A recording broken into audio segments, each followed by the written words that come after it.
हमें हमारी हीरोइन के कमरे का सीन दिखा जाता है। जब वो अपने डेस्क पे बैठती है ना, तो उसकी मेड एक लेटर लेकर आई थी। हमारी उन कहती है ये क्या है, तो उसकी मेड कहती है ये मार्कस फ्रेज आपके फादर ने लेटर भेजा है। हमारी उन सोचती है एक लेटर आउट ऑफ नोवेयर, वो भी ऐसे वक्त में। तो तब उस लेटर को खोलती है, लेकिन जैसे जैसे उसको पढ़ रही थी ना, उसको तो बहुत ज्यादा गुस्सा आ रहा था। वो कहती है क्या क्या उनका दिमाग खराब हो गया है, आखिर वो ऐसा कैसे लिख सकते हैं। वो बेचारी तो बहुत ही ज्यादा गुस्से में आ गई थी। तो तभी उसके डैड ने लिखा हुआ था, मेरी प्यारी बेटी एनेट, तुम तो बिना प्रॉपर फेयरवेल कहे घर छोड़ के चली गई थी। तुम्हारे डैड का दिल वो तो तब से अनईजी है, लेकिन अपनी फैमिली के लिए जो तुम्हारे लिए परेशान है, मैं उम्मीद करता हूँ तुम कम से कम एक लेटर तो भेजोगी ना। वो सोचती है क्या उन्होंने कहा है कि मैं यहाँ चली गई थी, लेकिन उन्होंने कभी मुझे बेटी की तरह ट्रीट किया भी था या फिर नहीं। और इसके अलावा उन्होंने तो मेरी शादी को भी अटेंड नहीं किया था। लेकिन तब उसके फादर ने आगे लिखा हुआ था, तुम्हें पता है कैपिटल में मैंने तुम्हें कितने आराम से नाजू से पाला था, लेकिन नॉर्थ का एनवायरनमेंट तो बहुत ज्यादा सख्त है। मैं उम्मीद करता हूँ कि तुम ठीक होगी, लेकिन फिर भी जिस मेड को तुम चेरिश करती हो ना, मैं तुम्हारे लिए उसको भेज दूंगा। और मैं चाहता हूँ कि तुम ग्रैंड ड्यूक के नाम से मेरे लिए इन्विटेशन भेजो। तो हमारी हीरोइन तो गुस्से में आ गई थी। वो कह दिया इनका दिमाग तो खराब नहीं हो गया, आखिर ये ऐसे कैसे कह सकते हैं। तो उसकी मेट कहती है योर ग्रेस क्या हुआ है। हमारी कहती है लेटा कि आप ब्लैनम में आने के लिए एंट्री पास की जरूरत है या फिर ट्रेवल परमिट की जिसपे ग्रैंड ड्यूक की सील लगी हो। वो कहती है जी जी बिल्कुल, बहुत सारे सालों से एक डायरेक्ट एम्पिरियल डिग्री की वजह से कोई भी अगर यहाँ पे आएगा या यहाँ से जाएगा तो उसके लिए ग्रैंड ड्यूक की परमिशन चाहिए होगी। तो हमारी उन कहती है कैपिटल से, लेकिन ब्लैनहम का ये टेरिटरी लॉ नहीं है ना, ये किसने बनाया था। वो कहती है जी जी मैंने तो सुना था रूमर्स के हिसाब से ये आपके फादर ने बनाया था ये वाला लॉ। हमारी उन कहती है क्या कितना अजीब है, मेरे डैड ने खुद ही ये कानून बनाया और मुझे खुद ही कह रहे हैं मैं उनको इनविटेशन भेजूं। लेकिन तब वो कहती है जल्दी जाओ और एक राइटिंग पेपर लेकर आओ, मैं अभी उनको रिप्लाई लिखती हूँ।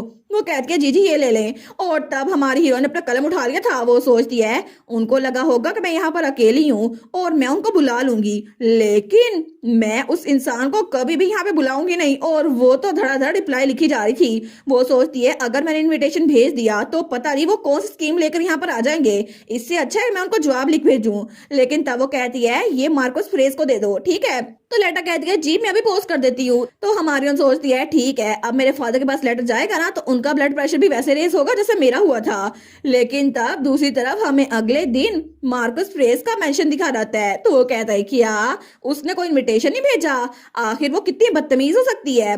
उसने उस चीज को इग्नोर किया जो मैंने उसको लेटर में लिखा था, और उसने इसके अलावा लेटर में फजूल चीजें लिख दी। और तब हमारे हीरो ने लिखा था मार्कस आप कैसे हैं, आपको शायद मेरी फिक्र हो रही है क्योंकि मैं यहाँ पर आ गई हूँ, लेकिन कैपिटल में भी हम अक्सर कभी कभार ही मिला करते थे, इसी वजह से आपका चेहरा तो जाना पहचाना नहीं लग रहा मुझे। लेकिन आपकी वजह से मैं नॉर्थ में खाली हाथ आई थी, फिर भी किसी दूसरे इंसान की तरह नहीं, ड्यूक ने मेरा बड़ा ख्याल रखा और मुझे बहुत ज्यादा अकोमोडेट किया। तो वो सोचता है कि किसी दूसरे इंसान की तरह, मतलब वो मेरी इंसल्ट कर रही है। तो उसकी बेटी ने आगे लिखा था यहाँ पे मेड्स बहुत ज्यादा कैपेबल है, कैपिटल की मेड से भी ज्यादा, तो आप फिक्र ना करें। मुझे लगता है कि आपको अपने घर की फिक्र होनी चाहिए, मेरी नहीं। लेकिन ये सारा कुछ पढ़ते ही उसके डैड का पारा हाई हो गया था।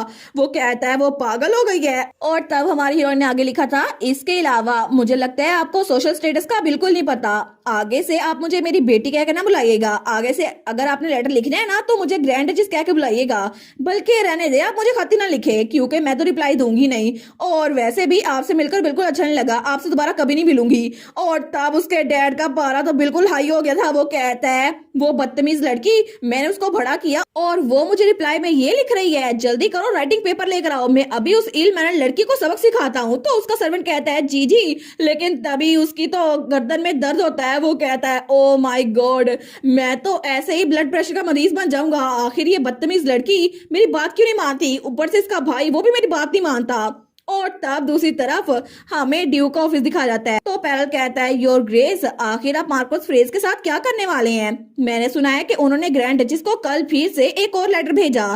तो ड्यूक कहता है उस बारे में फिक्र करने की जरूरत नहीं है, उन्होंने कहा है कि वो खुद इसको हैंडल कर लेंगी। और तब हमें सुबह का वक्त दिखा जाता है। तो हमारे कहती है मुझे कल मेरे फादर का लेटर मिला था, उन्होंने कहा था कि मैं उनको इनविटेशन भेजूं, लेकिन उन्होंने कहा है कि वो कुछ मेड्स को भेजना चाहते हैं। तो ड्यूक कहता है अच्छा ये बात है। वो सोचता है अगर वो यहाँ पर भेजना चाहते हैं तो कोई बात नहीं, डचेस के लिए मैं इतना तो कर ही सकता हूँ, लेकिन हमें उन मेड्स पर नजर रखनी पड़ेगी। और मैं वैसे भी डचेस की बात को मना नहीं कर सकता, मुझे इस बात की तैयारी कर लेनी चाहिए थी।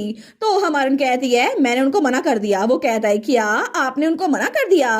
तो हमारी एरिन उसको करीब करते हुए कहती है मैंने उनको कह दिया नहीं, आपको कुछ भी भेजने की जरूरत नहीं है, क्योंकि मेरे हस्बैंड ने मेरा अच्छा ध्यान रखा हुआ है और आपको भी उनकी बात नहीं माननी।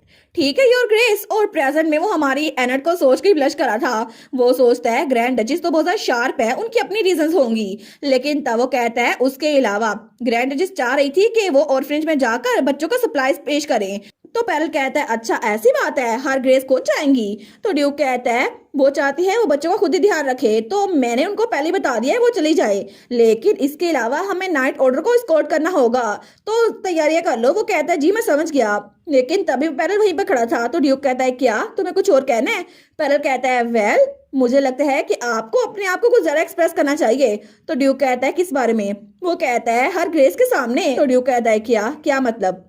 तो पैरल कहता है हर ग्रेस डचेस वो अपने हिस्से का काम कर रही हैं, है ना, वो स्टाफ के साथ अच्छे से पेश आती हैं और वो तो आपके क्लोज आने के लिए बहुत सारे एफर्ट्स कर रही हैं। तो ड्यूक कहता है तुम्हारे पर्सपेक्टिव से मैं बिल्कुल भी एफर्ट्स नहीं कर रहा। वो कहता है मुझे तो ऐसा ही लगता है, लेकिन मुझे लगता है कभी कभार आपको उनसे डेट के लिए पूछना चाहिए, और अगर आप दोनों बाहर घूमने के लिए जाएं तो फिर अच्छा रहेगा। तो ड्यूक कहता है हमारे पास कोई ऐसी अपॉर्चुनिटी आई नहीं है कि बाहर घूमने के लिए जाएं इकट्ठे। तो पैरल सोचता है ऑनेस्टली मुझे लगा ही था जब रोमांस की बात आएगी ना ये बिल्कुल होपलेस हो जाएंगे, लेकिन तब वो कहता है आपको नहीं पता, आपको अपनी वाइफ को अच्छे से रखना चाहिए और आपको उनके सामने एक्सप्रेस करना चाहिए, जैसे कि आप उनसे कहेंगे आज तुम बड़ी प्यारी लग रही हो, या फिर ये ड्रेस तुम पे सूट करता है, या फिर ऐसे ही कोई अल्फाज जिससे उनकी तारीफ हो जाए। और इसके अलावा तो ड्यूक कहता है बस बहुत हो गया, ये सब कुछ मैं खुद ही हैंडल कर लूंगा, और मोर इम्पोर्टेंटली क्या तुम एडवाइस देने की पोजीशन में हो? तो पैरल कहता है जी क्या मतलब? तो ड्यूक कहता है एटलीस्ट मेरी शादी तो हो गई है, तुम्हारी तो शादी भी नहीं हुई। तो ये बात पैरल के दिल में जाके खुपती है। तो वो कहता है ठीक है नहीं देता आपको एडवाइस। तो तब ड्यूक कहता है अगर तुम्हारा काम हो गया तो निकलो यहाँ से। वो कहता है जी जी सर।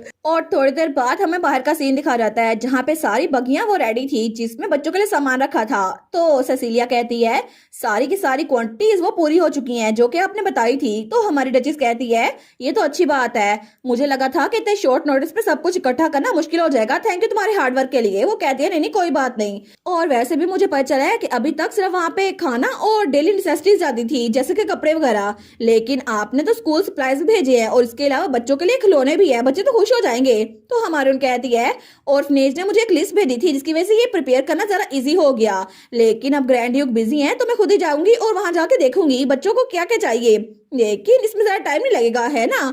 वो कह दिया जी बिल्कुल, लेकिन नाइट ऑर्डर अभी तक पहुंचा नहीं है, जब वो आएंगे तभी हम निकल सकेंगे। लेकिन तब वो कहती है वहां पर देखे नाइट ऑर्डर यहाँ पर आ रहा है, लेकिन तब हमारी हीरोइन वहां पर देखती है तो वहां पे टैरन और उसके बाकी के साथी थे, लेकिन तभी सेसिलिया और हमारी हीरोइन दोनों कहती है क्या? सेसिलिया कहती है माय गुडनेस ये तो सर टैरन और नाइट ऑर्डर है ना? तो हमारी कहती है सब लोगों में से यही क्यों? तो तभी टैरन उसके सामने आता है। तो हमारी कहती है सर टैरन आप?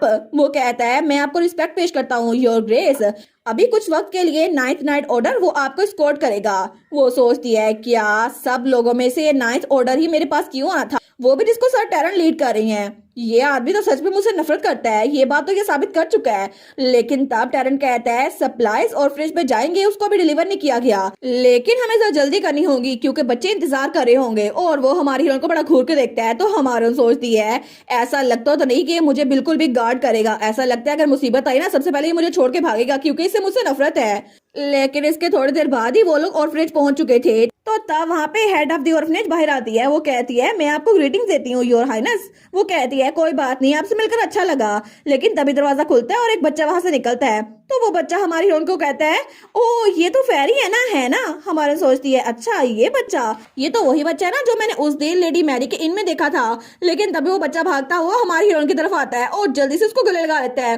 वो कहता है फेरी देखो ना फेरी हमसे मिलने के लिए आई है। लेकिन उस बच्चे को देखते देखते बाकी सारे बच्चे भागते हुए आते हैं और हमारी हीरोइन को गले लगा लेते हैं। तो तब वो लोग कहते हैं ये कितनी प्यारी है ना, लेकिन हेड कहती है बच्चों बस कर दो, आखिर तुम लोग इतनी बेइज्जती कैसे कर सकते हो हर हाइनेस की? तो हमारी कहती है नहीं नहीं कोई बात नहीं। तो तब उनके सामने बैठते हुए कहती है मैं तुम लोग के लिए बड़ी मजे की चीजें लेके आई हूँ, तुम लोग इस बारे में क्यूरियस हो? वो कहते हैं बिल्कुल। तो हमारी कहती है फिर हम लोग अंदर जाके देखें क्या क्या चीजें हैं।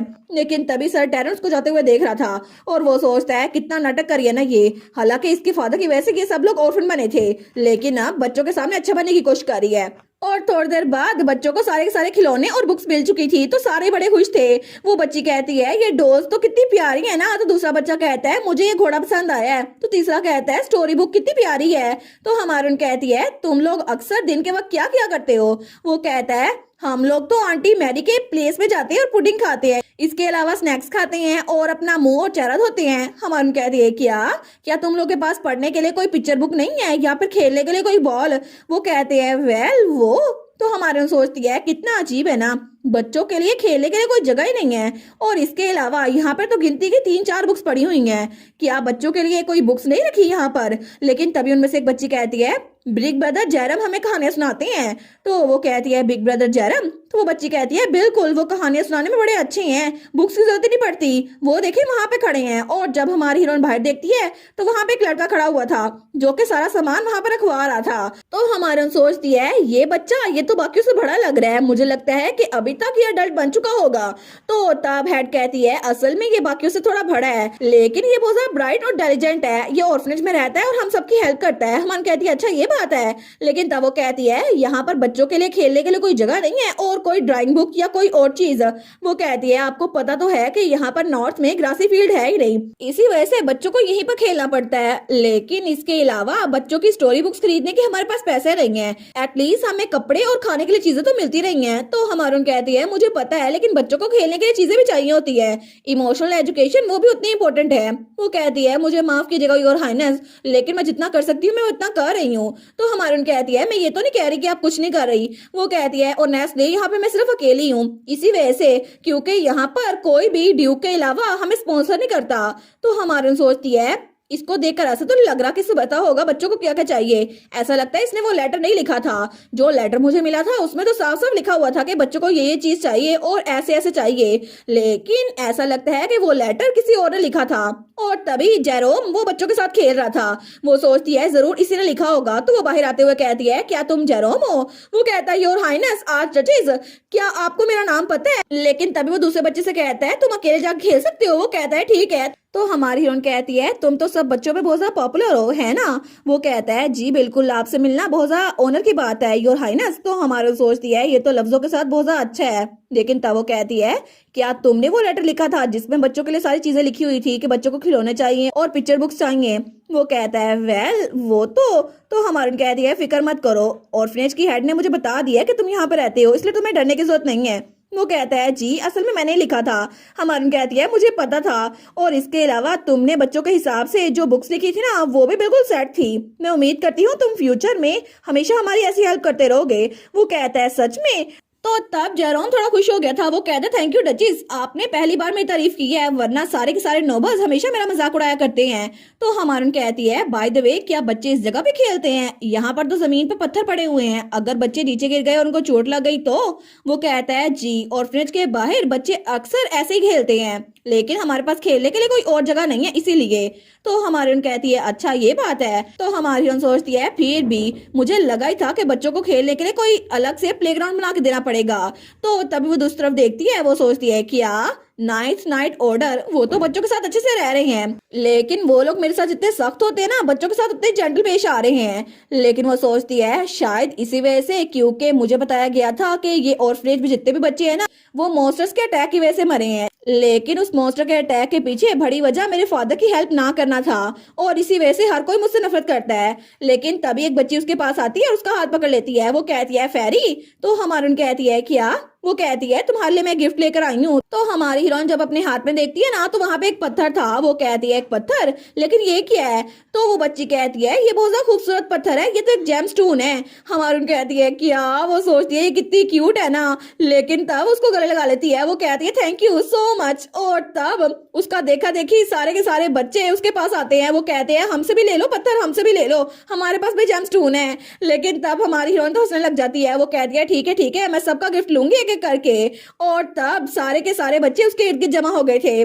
लेकिन तभी नाइट ऑर्डर वो उनको दूर से देख रहा था। तो उनमें से एक कहता है सर टैरन, क्या हमें बच्चों को रोकना नहीं चाहिए? अगर बच्चों ने उनके कपड़े गंदे कर दिए तो डचीज क्या पता वो गुस्सा करें। लेकिन टैरन जाते हुए कहता है बस इसको ऐसे छोड़ दो, वो कभी गुस्सा नहीं करेगी, मुझे नहीं लगता। और अभी के लिए जाने की तैयारी करो। और हमारी हीरोइन तो बच्चों के साथ बड़ी खुश थी, लेकिन थोड़ी देर बाद वो लोग वापसी के रास्ते में थे।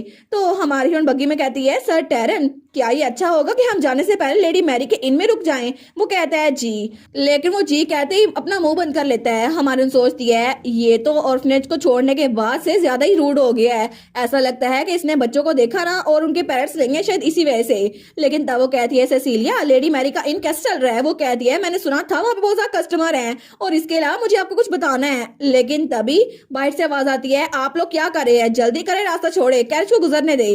हमारे सोचती है क्या हो क्या रहा है, और वहां पे बहुत सारे कॉमनर्स खड़े हुए थे। लेकिन जैसे ही हमारी हीरोइन को देखती है ना तो वो सारे के सारे नफरत से हमारी हीरोइन को देख रहे थे। तो हमारी हीरोइन डर जाती है, वो सोचती है क्या ये लोग। लेकिन तभी उसकी लेडी इन वेटिंग सेसिलिया वो खिड़की के पर्दे बंद कर देती है। वो कहती है योर हाइनेस प्लीज इनको माइंड मत कीजिएगा, टेरिटरी के लोग अक्सर नोबल को ऐसे नहीं देखते। तो हमारी कहती है कोई बात नहीं, तो क्या हम लोग किसी और दिन इनको विजिट करें? और मैं सोच ही रही थी कि मुझे जाके ड्यूक से बात करनी है। लेकिन तब वो स्माइल कर रही थी, लेकिन फिर भी उसके हाथ कांप रहे थे क्योंकि अभी भी उसको डर लग रहा था।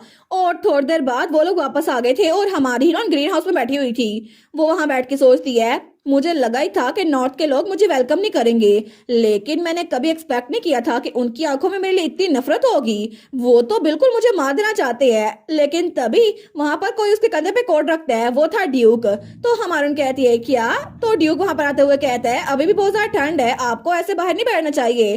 तो हमारी कहती है ग्रैंड ड्यूक, वो कहती है आप थोड़ा जल्दी आ गए, मुझे लगा था शायद मैंने आपको अचानक बुला लिया ना, इसी वजह से आप आएंगे नहीं। तो ड्यूक उसके सामने बैठते हुए कहता है नहीं नहीं कोई बात नहीं, वैसे भी आपने मुझे बताया था कि आपको मुझसे कोई काम है, लेकिन आखिर में बात क्या है? तो हमारी कहती है वेल मैं ये पूछना चाहती हूँ कि क्या यहाँ पर फॉरेस्ट के पास पिकनिक के लिए कोई सूटेबल जगह है? तो ड्यूक कहता है पिकनिक के लिए? वो कहती है जी जी बिल्कुल, कोई ऐसी जगह जो कि बहुत ज्यादा ब्यूटीफुल सीनरी वाली हो, बहुत ज्यादा बड़ी हो। वो सोचती है मैं चाहती हूँ कि ऑर्फनेज के बच्चे वहां पर खेलें। तो ड्यूक कहता है ऑफ कोर्स एक जगह है तो सही। तो हमारून कहती है सच में? फिर तो अच्छा होगा ना अगर कल हम वहां पर जाएं तो।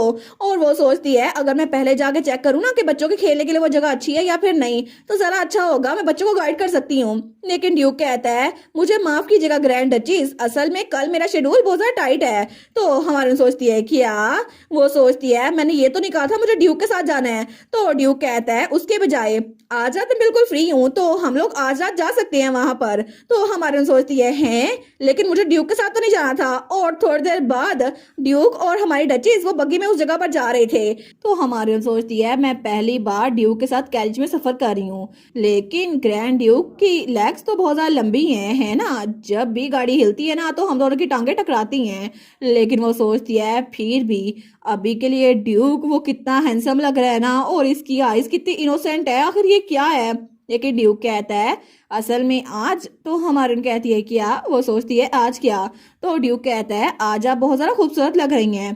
तो हमारी सोचती है क्या ड्यूक ने मेरी तारीफ की? लेकिन वो कहती है थैंक यू। वो सोचती है ऑर्फनेज से आने के बाद मैं बिल्कुल एक मैस बनी हुई हूँ, यहाँ देखो सही मेरे कपड़े भी गंदे हो गए हैं, लेकिन ये मुझे खूबसूरत कह रहा है। लेकिन वो सोचती है चलो कोई बात नहीं, कम से कम ग्रैंड ड्यूक वो थॉटफुल तो हो रहा है ना। वो कहती है आप भी बहुत ज्यादा हैंडसम लग रहे हैं ग्रैंड ड्यूक। तो ड्यूक कहता है अच्छा।